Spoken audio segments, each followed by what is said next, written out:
அழகே அழகு சீரியல்ல அடுத்த வர எபிசோட்ல என்ன மாதிரியான ட்விஸ்ட் எல்லாம் இருக்க போகுதுங்கிறத இந்த வீடியோல பார்க்கலாம். ரேவதி தங்கராஜ் கிட்ட தயவு செஞ்சு என்ன மன்னிச்சிடுங்க. இனி இப்படி ஒரு தப்பு நான் செய்ய மாட்டேன். பொய் சொல்லிட்டு நான் எங்கேயுமே போக மாட்டேன். என்ன மன்னிச்சிடுங்கன்னு சொல்லி அவ்வளோ ஃபீல் பண்ணி கதறி அழுறாங்க. அம்மா, இவ என்ன பண்ணா தெரியுமா? அவளோட தங்கச்சிக்கு அட்வைஸ் பண்ணேன். அதுக்கு அப்படி பேசுறாமான்னு சொல்றாங்க. டேய், எக்கெடு கெட்டு போனா போகட்டும். நீ எதுக்காக தேவையில்லாத விஷயத்துல தலையிடுற? அப்புறம் வந்தா அதுக்கப்புறம் அவங்களுக்கு தெரியுது விடுன்றாங்க. அது எப்படிம்மா விட முடியும்? இவளுக்கு குளிர் விட்டு போச்சு.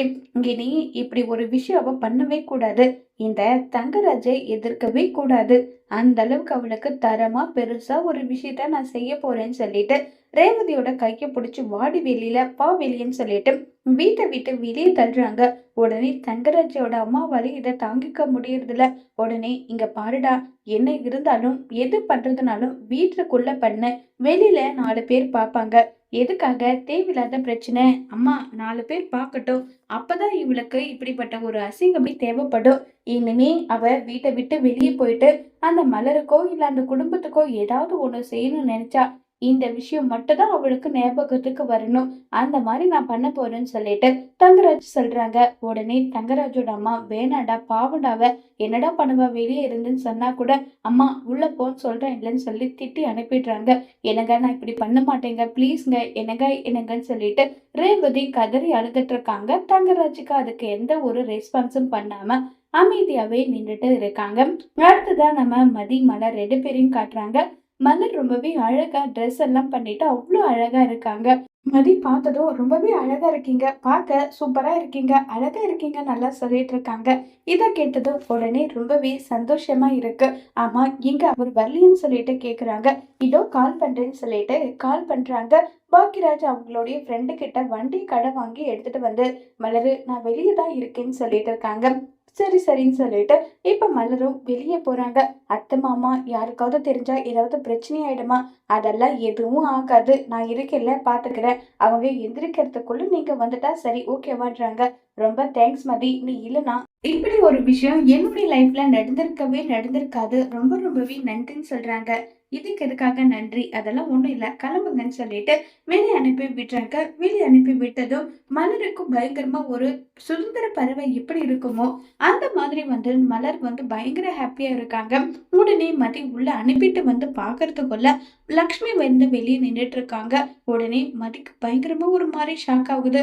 என்னாச்சுன்னு சொல்லிட்டு கேக்குறாங்க. லக்ஷ்மி இல்ல, அவர் வர்ற மாதிரி வண்டி சத்தம் கேட்டுச்சா, அதனால நின்ற. பா, என்ன இது அதிசயமா இருக்கு. உன் புருஷன் மேல உனக்கு இவ்வளவு அக்கறையான்னு சொல்லி லக்ஷ்மி கேக்குறாங்க. இல்ல, எல்லாரும் தூங்கிட்டு இருக்காங்க. எதுக்காக காலிங் பெல் அடிச்சா தேவையில்லாம மத்தவங்களுக்கு அதை டிஸ்டர்ப் ஆகும்ல, அதனாலதான், வேற ஒண்ணும் கிடையாதுன்னு சொல்லிட்டுலாம் இருக்காங்க. சரி சரி மலரு, மலருன்னு சொல்லிட்டு வர. உடனே மதி என்ன வேணும் உங்களுக்கு? எது வேணும்னாலும் என்ன கேளுங்க. இல்ல இல்ல, நானு மலர்கிட்டே கேட்டுக்கிறேன். மலரு, மலருன்னு சொல்லி திரும்ப கூப்பிடுறாங்க. அவங்களுக்கு ரொம்ப தலைவலி இருக்குன்னு சொல்லிட்டு தூங்க போயிட்டாங்க. இல்லையே, அவ்வளவு சீக்கிரம் எல்லாம் அவ தூங்க மாட்டா. சுரேஷ் வரானான்னு பார்த்துட்டு சுரேஷ்க்கு சாப்பாடெல்லாம் போட்டு வச்சுட்டு அதுக்கு மேல தானே அவ தூங்குவான். அவங்க அப்படிதான் தூங்குறேன்னு சொன்னாங்க. நான் தான் அவங்களுக்கு ரொம்ப தலைவலியா இருக்கே, நான் பாத்துக்கிறேன்னு சொல்லி விட்டுட்டேன். சரி, இப்போ உங்களுக்கு என்ன வேணும், என்ன பிரச்சனை சொல்லுங்கன்னு சொல்லிட்டு கேக்குறாங்க. உடனே அது வந்துன்னு சொல்லிட்டு தயங்கிட்டே இருக்காங்க. சொல்லுங்க, என்ன விஷயம்? வெந்நீர் வேணும். சரி, எடுத்துட்டு வரேன். வேண்டாம் வேண்டாம், வெந்நீர் கேட்டா அதுல மஞ்சள் தூளை எடுத்துட்டு என்னால இதுதான் முடியும்னு சொல்லிட்டு கொடுப்பேன். நான் மலர்கிட்ட கேட்டுக்கிறேன். ஏங்க, எனக்கு ஒரு சுடு தண்ணி கூட போட தெரியாதா? எனக்கு நல்லாவே சுடு தண்ணி போட தெரியும். நான் சுடு தண்ணி போட்டு கொடுக்குறேன். பிளாஸ்க்ல ஊத்தி எடுத்துட்டு வா, டம்ளர்ல வேண்டாம். சரி சரின்னு சொல்லிட்டு இருக்காங்க. உடனே மலரோட ரூம் முன்னாடி உட்கார்றாங்க. இங்க ரொம்ப வெக்கையா இருக்கும், நீங்க ரூமுக்கு போங்க, அங்க எடுத்துட்டு நான் கொடுத்துட்றேன்னு சொல்லிட்டு மதி சொல்ல, என்னவோ தெரியல, இன்னைக்கு அக்கறை ரொம்ப அதிகமா தான் இருக்குன்னு சொல்லிட்டு கிண்டல் பண்ணி பேசிட்டு இருக்காங்க. அடுத்ததான் நம்ம மலரையும் பாக்கியராஜும் காட்டுறாங்க. என்ன மலரு, எப்பவுமே வீட்டை விட்டு வெளியே வந்தா பழைய மலர் வெளியே வந்துடுறாளான்னு சொல்லிட்டு கேக்குறாங்க. ஆமா பாக்கியராஜ், நான் உடனே உங்ககிட்ட கேட்கணும்னு இருந்தேன். எங்க வண்டியை கலண்டுறாங்க? என்ன இவ்வளவு நைட்லயும் வண்டியை பத்தி தெளிவா கேக்குறேன்? பின்ன என்ன, என் புருஷன் வந்து எனக்கு தெரியாதா எங்கன்னு சொல்லி கேக்குறாங்க. உடனே என்ன விஷயம் பாக்கியராஜ் சொல்லுன்னு சொல்லி கேட்டதும், இவகிட்ட இப்போதைக்கு இந்த விஷயத்த சொல்ல வேண்டாம்னு சொல்லிட்டு பாக்கியராஜ் வந்து உண்மையை மறைச்சிட்டாங்க. வாட்டர் வாஷ் கொடுத்திருந்தேன், அவர் ஓனர் வந்து ஏதோ முக்கியமான வேலையா இருக்கான்னு சொல்லிட்டு வண்டிய உள்ளேயே வச்சு பூட்டிட்டு போயிட்டாரு. அதனால என் ஃப்ரெண்டு கிட்ட பைக்கை வாங்கிட்டு வந்தேன்னு சொல்லிட்டு போய் சொல்லிடுறாங்க. அப்படியா, சரி இப்ப எங்க போலாம் சொல்லு மலருன்றாங்க. அதுதான் ஏற்கனவே என் ஆசையெல்லாம் என்னன்னு சொல்லிட்டு இல்ல பாக்கியராஜ்னு சொல்ல, சரி சரி அப்ப முதல்ல பீச்சுக்கே விட்டுதான் எடுத்தேன்னு சொல்லிட்டு பீச்சுக்கு போயிட்டு ரொம்பவே சந்தோஷமா மலர் ஒரு குழந்தை மாதிரி வந்து நடந்துட்டு இருக்காங்க. இதை பார்த்த பாக்கியராஜுக்கு அவ்வளவு சந்தோஷமா இருக்கு. மலரோட ஆசை என்னவோ அது எல்லாமே பாக்கியராஜ் நல்லபடியா நிறைவேற்றிடுறாங்க. அது வரைக்குமே நம்ம மதி வந்து தூங்காம தான் இருக்காங்க. ஏன்னா திடீர்னு ஏதோ ஒரு தேவைக்காக மலரை வந்து கூப்பிடுவாங்க. அவங்க இல்லாத விஷயம் தெரியக்கூடாதுன்றதுக்காக மதி வந்து முடிச்சுட்டே தான் வந்து இருக்காங்க. இப்ப மலர் ரொம்பவே சந்தோஷமா ஜாலியா என்ஜாய் பண்ணிட்டு வந்து பாக்குறாங்க. மதிய பார்த்ததும் மலருக்கு ஒரு மாதிரி ஃபீல் ஆயிடுது. நம்மளுடைய சந்தோஷத்துக்காக தூக்கத்தை கூட தொலைச்சிட்டு ஒரு கூட பிறந்த தங்கச்சியா இவங்க இருந்து எல்லா விஷயத்தையும் எனக்காக சாக்ரிஃபைஸ் பண்றாங்க.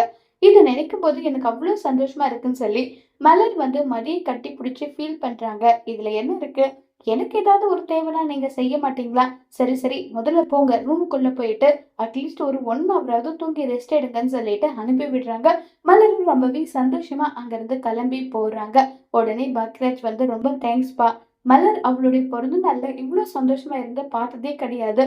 இது எல்லாமே உன்னால மட்டும்தான் நடந்தது, ரொம்ப நன்றின்றாங்க. இதுக்கு என்ன இருக்கு, அவங்களுக்காக நீங்க செய்யணும், அதை நான் செய்யறேன், இதுல எந்த பிரச்சனையும் இருக்கிற மாதிரி எனக்கு தெரியலன்னு சொல்லிட்டு மலர் கிட்ட வந்து இனி இப்படி இருங்க, அவங்களுக்கும் ஆசை இருக்கு, பாசம் இருக்கு, எல்லாமே இருக்கு, அதை முதல்ல நிறைவேற்ற பாருங்கன்னு சொல்லி அட்வைஸ் பண்ணிட்டு இருக்காங்க மதி வந்து பாக்கியராஜுக்கு. இனி கண்டிப்பா என்னால முடிஞ்ச பெஸ்ட்டை கொடுத்து மலரை நல்லபடியா பார்த்துப்பேன்னு சொல்லிட்டு பாக்கியராஜ் அங்கிருந்து கிளம்பி போயிடுறாங்க. இப்ப மலரும் பாக்கியராஜும் வெளியே போன விஷயம் ராகவனுக்கும் லக்ஷ்மிக்கும் தெரிஞ்சா என்ன ருத்ர தாண்டவம் ஆட இருக்காங்க, அதுக்கு மதி என்ன ரிப்ளை கொடுக்க போறாங்கிறத வரப்போற எபிசோட்ல வெயிட் பண்ணி பார்க்கலாம். தேங்க்யூ.